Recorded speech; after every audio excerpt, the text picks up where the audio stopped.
और अपना हाथ गरीबान से निकाला तो उसी दम देखने वालों की निगाहों में सफेद बुराक यानी रोशन हो गया। तो कौम फिरौन में जो सरदार थे वो कहने लगे कि ये बड़ा माहिर जादूगर है, इसका इरादा यह है कि तुमको तुम्हारे मुल्क से निकाल दे, भला तुम्हारी क्या सलाह है। उन्होंने फिरौन से कहा कि फिलहाल मूसा और इसके भाई के मामले को मौकूफ रखिए और शहरों में नकीब रवाना कर दीजिए कि तमाम माहिर जादूगरों को आपके पास ले आए। चुनाचे ऐसा ही किया गया और जादूगर फिरौन के पास आ पहुंचे और कहने लगे कि अगर हम जीत गए तो हमें सिला तो अता कीजिएगा ना।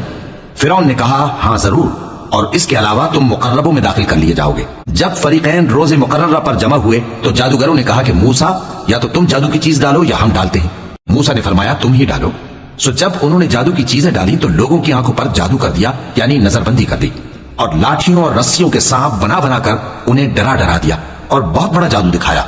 और उस वक्त हमने मूसा की तरफ वही भेजी कि तुम भी अपनी लाठी डाल दो। तब वो फौरन सांप बनकर जादूगरों के बनाए हुए सांपों को एक एक करके निगल जाएगी।